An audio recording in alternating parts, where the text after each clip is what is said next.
right, welcome back to the last installment of this series where I'm going to do I'm showing you how to program and stuff. So I appreciate you sticking around here on a Saturday in the Borg house and going over some code and how it runs. And this last bit, I hope you watched because it's got a lot of good stuff in there with regard to programming and how to make things more efficient. So let's get started. Let me make this smaller. So the objective of this lecture is to talk about Fortran and more broadly to compare Fortran and Matlab. And so I'm going to show you how to install it on a Windows machine or on a Linux-based like machine like this Mac here. And then we're going to talk about why Fortran is faster than Matlab. I guess I'll do that first. So Matlab is an interpreted code and Fortran is a compiled code. Fortran, C, all of those compiled languages versus any kind of scripting language is an interpreted language. So an interpreted language is a programming language which is executed mostly without compiling the program into machine language. So I think this pictorial kind of describes it better. There's kind of two camps here, right? There's the compiled languages. Those are like C++, Fortran, or Pascal, or Cobalt, or any of those compiled languages. And then there's all the interpreted languages, Python, Ruby, Java, Matlab, Maple, Ease, all of those languages. Those are all compiled. And the main difference is that, those are all interpreted. The main difference is in a compiled language, you write the code, what you write, and then you give it to the compiler. And the compiler goes through the code and makes sure syntactically it's correct so that it can run. And then it converts that code to a machine language code. There's an intermediate step. It compiles and then it links. It compiles, and then if it needs any other script or function that you call, it'll link those into the compiled language, and you'll end up with an executable. And that executable then goes right to the machine language and it runs. Whereas if you're dealing with an interpreted language, basically what happens is that you have the code that you write, the script file, and then it's ready to run, so to speak. But every time it executes one command, it has to interpret that to the machine language and then to the machine code. So really what's happening is it's like when you're running a compiled language, what you see is, when you're at the top up here, when we see the code, you're even above the windows, right? And then when a command runs, this is an interpreted language, it has to pass it to Windows, which then passes it down to the kernel. The computer executes that code, and then the result gets passed back up. So it has to go through these steps, and every line goes down, gets executed, comes back up to you, and it pops up on the screen, whatever the answer is. In a compiled language, right, all the commands are compiled a priori, and it basically turns it into an executable, which is just pure glucose for the kernel, right? So when you pass the code down to the kernel, it executes all the commands. It doesn't go up and down, and so it's much, much faster to run a compiled language. I mean, Matlab itself isn't written in Matlab. It's not written in Java. It's written in C and Fortran. I mean, those are the fastest things going, and so any kind of real code is going to be written in Fortran or in C. The operating system itself is written in C. All right, so enough of that. Let me show you what some Fortran looks like. Well, I guess let me first show you how to install it on your machine. So if you're running a Linux box like this, and again, the default OS X for a Mac is essentially, it runs on top of Darwin. Darwin is the operating system for Macintosh, and then the OS X is the GUI package that sits on top. And so what you can do is you can just type sudo port install, and then you can say gcc 48. So that's installing the C compiler, and you can say, and please put in Fortran as well.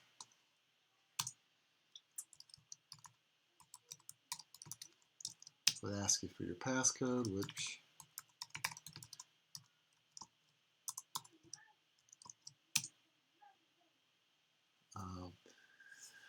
boom. So I've already got it installed, so it went really fast. That might take longer for you, but that's all you have to do to install C and Fortran on your Linux box, on your Macintosh. And you might have to install Xcode first, if you might have already installed Xcode. Now, if you're going to do this on a Windows machine, you can run this thing called Fortran. And Fortran is an open source GUI-like emulator for Fortran 77 and 90. What I'm going to show you is Fortran 77. That's what I learned in high school, and that's still pretty much the standard. And so you can install this Fortran, and I have run it a lot on Windows. It works pretty well. The only problem is the guy that wrote it is from Argentina, so the help files are not in English, or they weren't at the time, but that is not a problem at all. There's enough information on the internet about Fortran. All right, so where am I here? I'm in the Octave domain 100 by 60, so over here I'm in Octave. So let me get out of this. Let's go back a couple of directories, and let's go into the Fortran, and let's go into the higher resolution Fortran.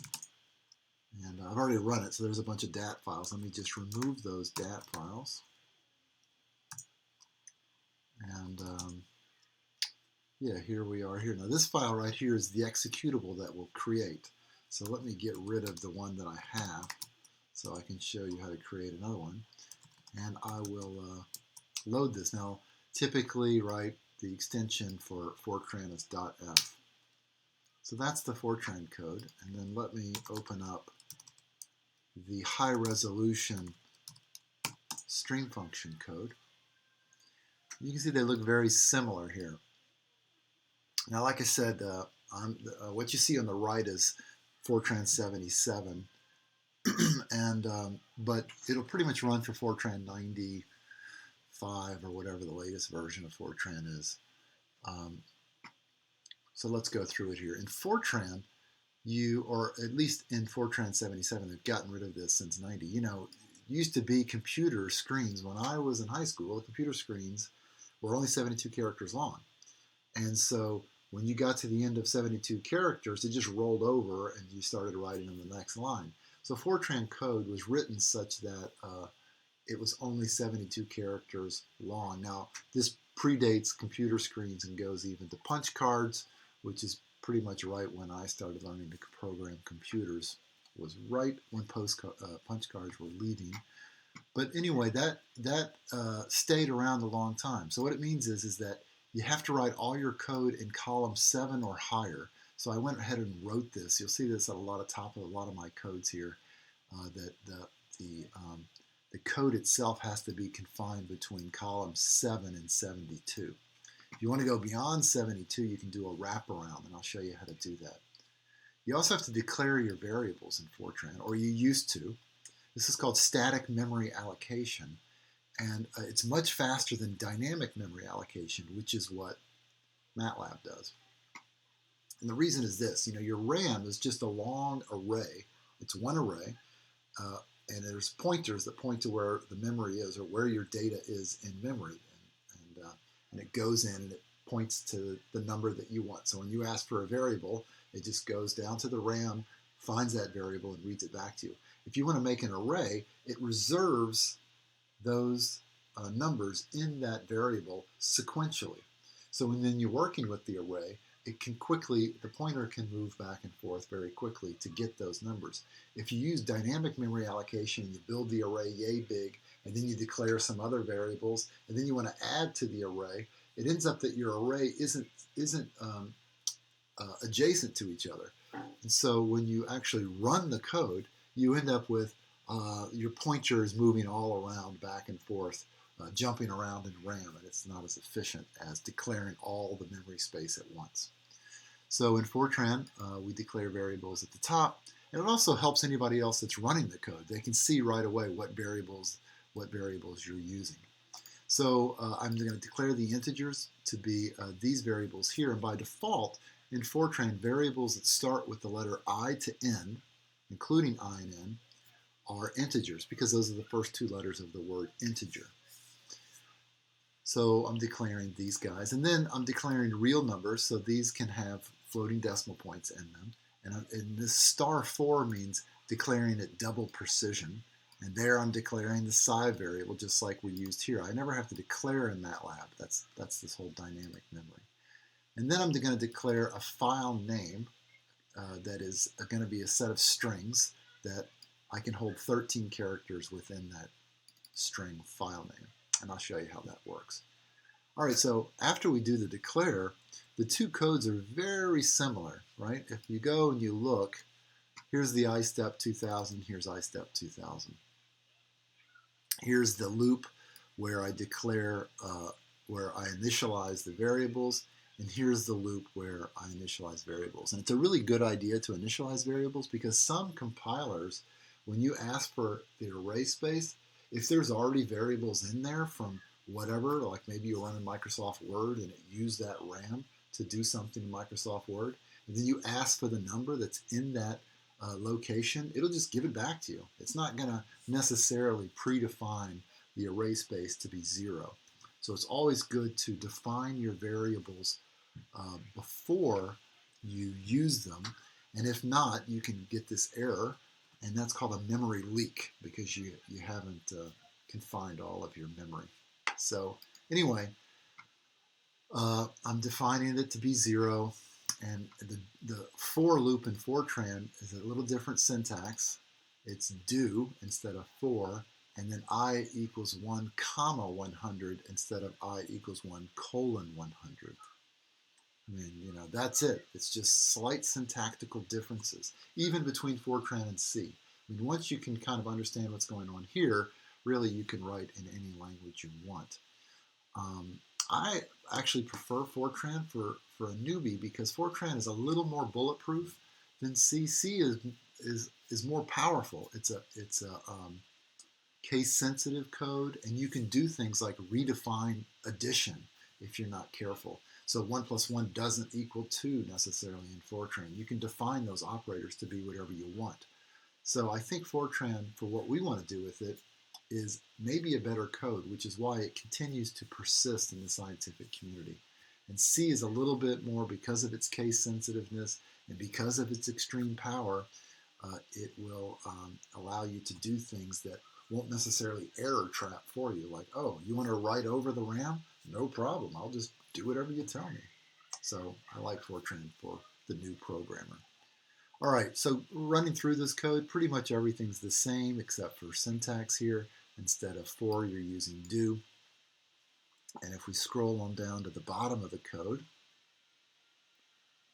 the other difference in Fortran is the way that it handles I/O, specifically writing to file. So in this code here, if you recall, in the Matlab code, I built this string by putting these characters together. Psi, num to string of the integer number with 6 digits, 0 padded, .dat. In Fortran, it's just a little different. What I'm going to do is initially define the variable psi, and remember we defined file name to be a character string that's 13 characters. So this is 13 characters. 1, 2, 3, 4, 5, 6, 7, 8, 9, 10, 11, 12, 13. So there's 13 characters within that file name. Now, I write it to the file, I write it to screen so you can see it. And the way writes work in Fortran is you have this write command, and this tells it where you want it to write, and this tells it what format you want it to write. Back initially, when computers were first getting going, every device had its own device handle, so to speak.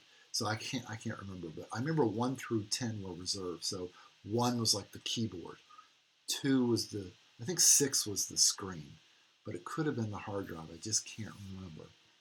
So those were predefined. Now what we do is we define those numbers ourselves, or we just say the default. Remember, star in the Linux world means a wildcard. So you pick the device. And if it's a write, it will default to the screen. And if it's a read, it will default to the keyboard.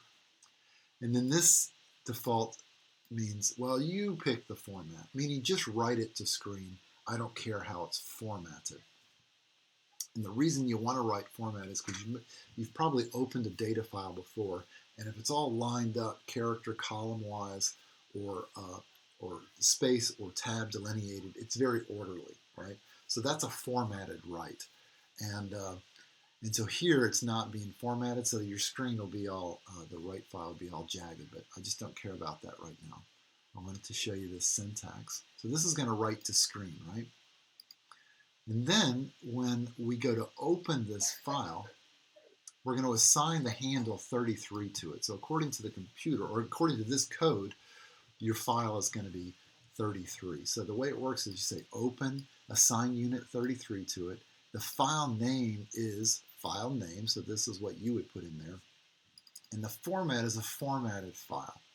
And so formatted in this sense means an ASCII file. And the status is unknown. That means we don't know if the file exists or not. And so it will write over a file that does exist of that file name, or it will open and create a file that doesn't already exist. And if you just go to any browser here, and you go to Fortran, and you want to know what this syntax is,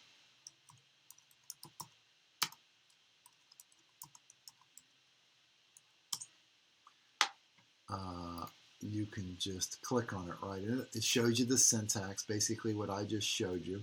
It'll allow you to do some error trapping so that you can, if something happens like the file already exists, instead of overwriting it, you can send it to another location in the code and ask the user, hey, do you want to overwrite this?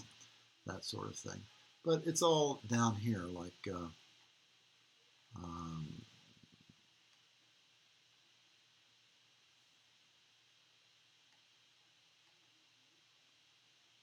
different formats, formatted or unformatted, meaning binary or ASCII, and then status.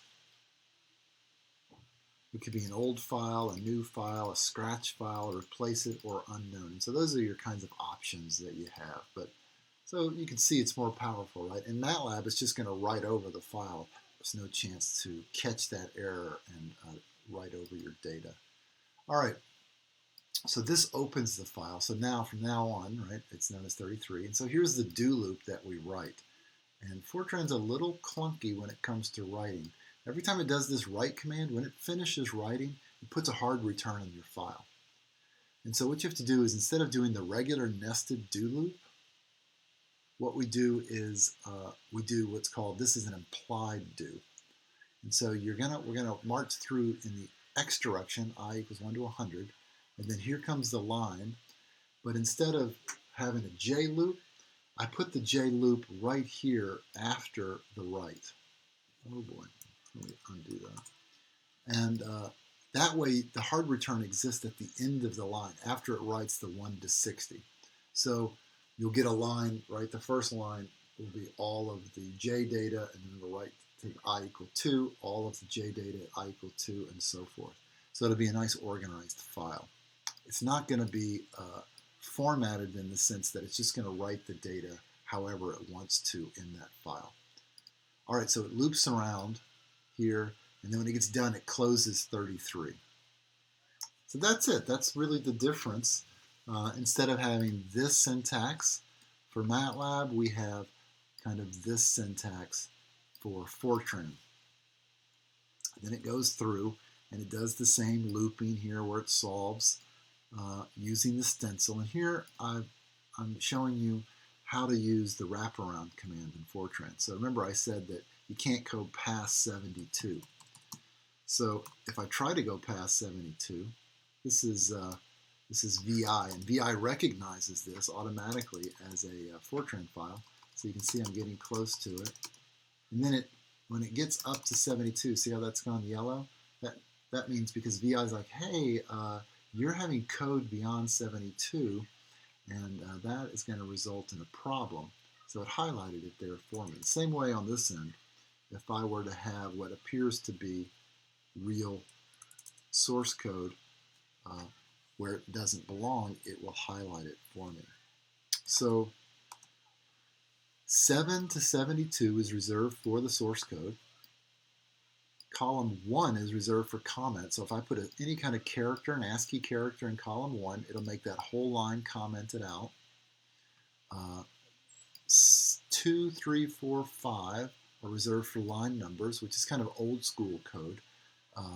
People don't use line numbers much anymore, but they still exist. And then finally, column 6 is reserved for line wraparound. So what this means is I want this to appear as one line. So when the compiler sees this, it'll cut this here and place it there. So it'll recognize that as one line. So you can have a really long math formula all written out line after line after line, but you have to put an indicator in column 6 to say this is a continuation from the previous line. And this is, of course, our stencil that you recognize from before. All right, now the last thing that's kind of cool is that, remember I showed you this logic in Matlab where I'm taking advantage of the integer versus real math, and instead of using int16, which is Matlab for give me the integer value of this, I'm using float in. So float means make me a double precision number, float the decimal place basically, and then 50, and it's important that I put the decimal point there. So this 50, Matlab, Fortran will recognize as an integer. This 50, it recognizes it as a real number. And real numbers are more computationally intensive, so that's a longer operation than an integer math. It's just the way the algorithms work out. So use the decimal places, use the decimal point. They actually mean stuff in Fortran and C. It means this is a real number and this is an integer number. All right, so I'm doing something kind of tricky here. Look what I'm doing. Here's how I built the file name in Matlab. Here's how I'm going to build it in Fortran. I start with kind of the template, that's what it is, and then whatever integer number you are, I want to overwrite that, right? So if you're integer number 1, I want you to write it right there. So the way we do that is we say write, but instead of saying like what I did before, like hey, just write to wherever you want, which is default to screen, I want you to write to this file name, right? So I'm writing to screen, I'm writing to the file right here, I'm populating the file, and I'm writing to a variable within Fortran, right? And so it says here, file 4:8. That means write this number anywhere between 1, 2, 3, 4, 4, 5, 6, 7, 8, 9. So we're overwriting the number, and I'm using the format, which before I just said, well, pick whatever format you want. Now I'm saying I want you to use an integer that is 6 characters long, that is 0 padded to 6 characters, right? So that's very similar to this. This is kind of the C version here, and this is the Fortran version here. And then here's the actual integer. So it knows when it sees this format that it's looking for an integer, and there it is, and so it writes it into that file. And then later we can use it right here where I reopen file 33. I write it with the new file name, unknown status, and format it, and I write it out, and then I close it. And because we're looping here, it's important that you close 33, that you don't just leave it open. You'll confuse Fortran. And then depending on the compiler, maybe it'll write over that file, maybe it'll append that file, maybe you'll get garbage. So it's all important. All right, so that's the code. And you can see it's not that big a deal to switch over and start using Fortran. And I'll show you why you'll want to do that. If I want to compile it, I'd say gfortran psi.f.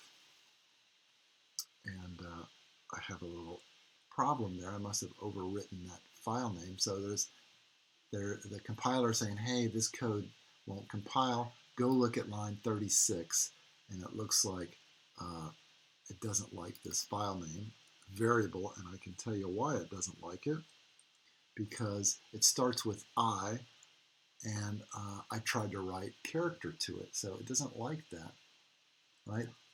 If it starts with the variable I, it's expecting an integer, and instead I gave it a bunch of character strings, so that was a problem. So I'll turn it back into file name. I must have accidentally typed over that. And we go back and recompile it, and I get no errors, so it's ready to go, and it has created this a.out file. And so, you know, when you buy a computer code, like when you buy Microsoft Word, that was probably written in C, and it's just a computer code that has all the features that you see in Microsoft Word. And then at Microsoft there in Seattle, they compile this code, and it becomes Microsoft Word, and they renamed this a.out file to whatever, Microsoft Word, and they sell you this. And this is just a bunch of garbage, right? This is the compiled, this is like, oh, it's a binary file. Do you really want to see it? Like, yeah, just show it to me. See, it's just, we can't read this, but the computer loves it, right? So that's the difference between a formatted ASCII file, I should say, an ASCII file and a binary file. But the computer, if I send this to the kernel by just saying I'm going to execute it, then it is going to love it. Now, what did it take? 9 minutes to run this code in Matlab? That's how long it takes in Fortran. That's pretty crazy, right? That's crazy fast. Let's look at that again. This is, how many iterations did we do? We did 2,000. That took 9 minutes. What if I change this to 200,000? 10 times more. I got to recompile it.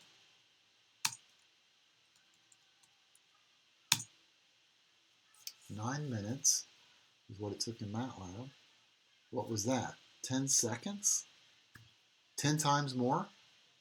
I mean, you can't beat Fortran, and Matlab will never beat Fortran. So, you know, if you're ready to move up in your computational power, then it's time to go to a compiled language. And yes, Matlab would be faster if we wrote it in vectorized form, and I don't know how necessarily to code in vectorized form. And it's also faster, you know, they'll say, well, you can turn M files into C files and then run them. Okay, but it's not that hard just to run Fortran C natively, right, instead of all the little tricks that Matlab does to try to act like a compiled code. Anyway, it ran, and there's all the DAT files that we created. And I can go in and, where am I here? I'm in Octave still, so I got to back up a couple. And go into this thing here. And then I'm going to show you one more trick. VI, this plot thing. Instead of doing what we did before, if you recall back over here, I had this logic where we were stepping from 0 to 50, 0 to 2,000 by 50. Well, I had to know that this was what I-step is. So I can get a little more clever, and I can say, you know what, you could just give me a directory of star.dat. So again, this is just like Linux language. So give me every DAT file that's in the directory, and then create a variable called files. Now, files is what's known as a data structure. So let me run this down here. So I just executed that. When I do a whos, you can see here's files right here. It thinks there's 401 things within files. Now, files is a data structure, and so you can see that it's listed. It's not a double precision or a character, but a structure. And a structure is a collection of variables. So if I were to list files, this is what it is. It's a variables that has the name, the date, the size, the date number, and so that's a distinct date, the status information, the IS directory, I'm not sure what that is.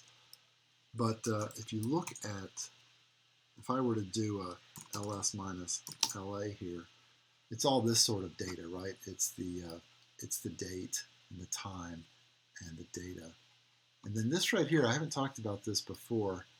This is what these are is who has permission. Root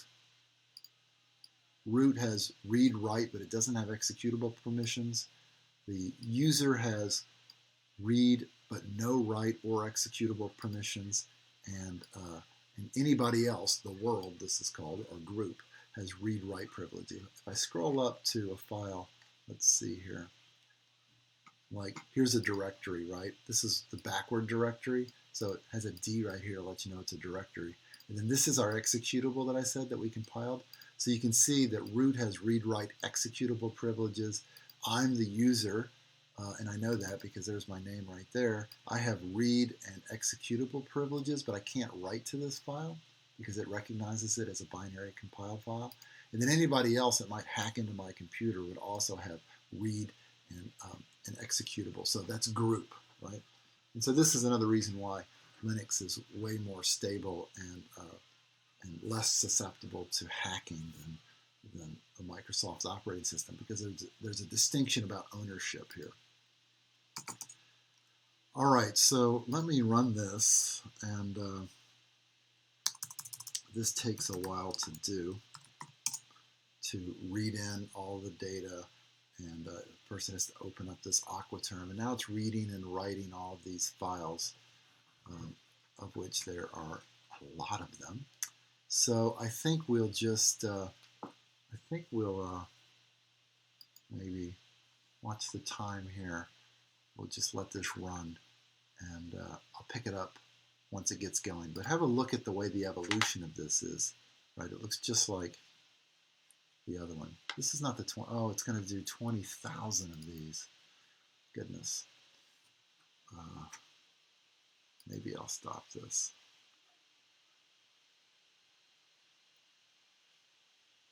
All right. I'll let you watch this, and I'll be back.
All right, so that finished.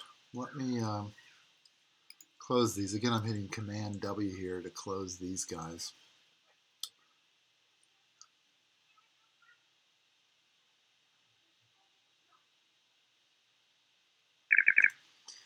And then to get kind of a quick and dirty movie, I can come up here and look at this. These files with Finder. I like this feature. Let's see here. Go down to where the PNG files are. There they are. I hit spacebar, it opens them, and then I can just scroll and kind of watch this thing evolve. And it has to view them once, and then it puts it in buffer. And then when you view it the second time, it's much faster to look at it. So I think before, right, we were skipping every 50, we did 2,000 iterations. So it looks like things are not changing at about right around in here somewhere. So that's around 2,500. We went to 60, that'd be 3,000 iterations, right? It looks like it's pretty much done.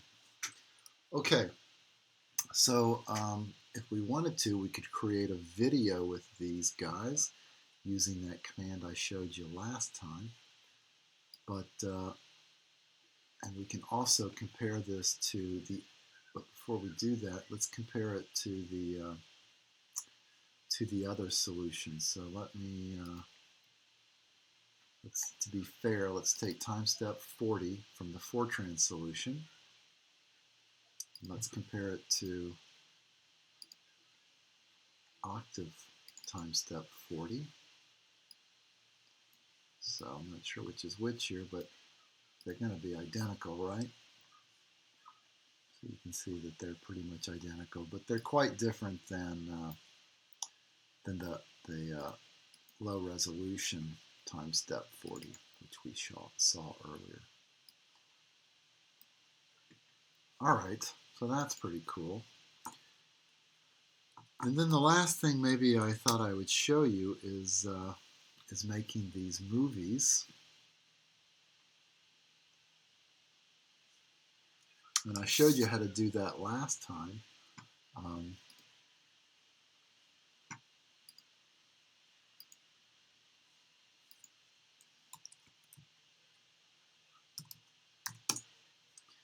this time I thought I would show you just something a little bit different. I thought I'd show you image magic. I thought I had it right here.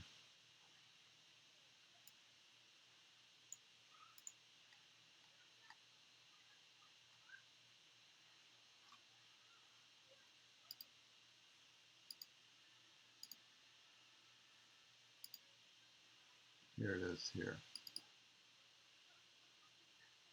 So this image magic, well, let me show you first this. Okay, so here it is. Here's how we can make the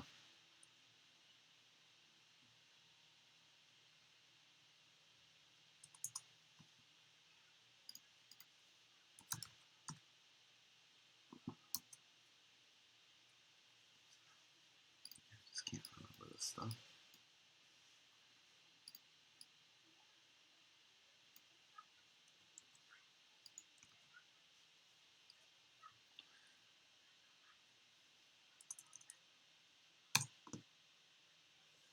Yes, overwrite it. So let's open it using the QuickTime Player here. Oh, what directory am I in? I'm in the low resolution directory.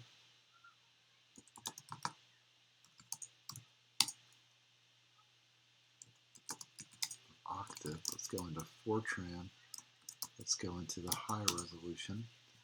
And let's do that again. So there, it generated it. And now let's open that movie. A little bit bigger. So there it is. I can play that, and you can see that that's pretty cool looking.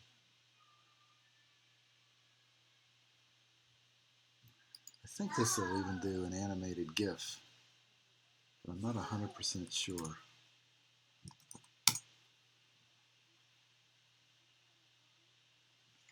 Did it do that? Let's see here.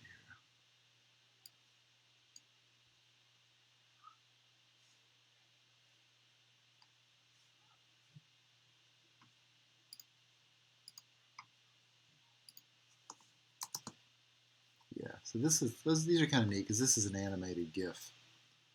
So you can see that it's, right, it's just playing by having it open. So you could pop this in a presentation or whatnot. And really an animated GIF is just a series of images.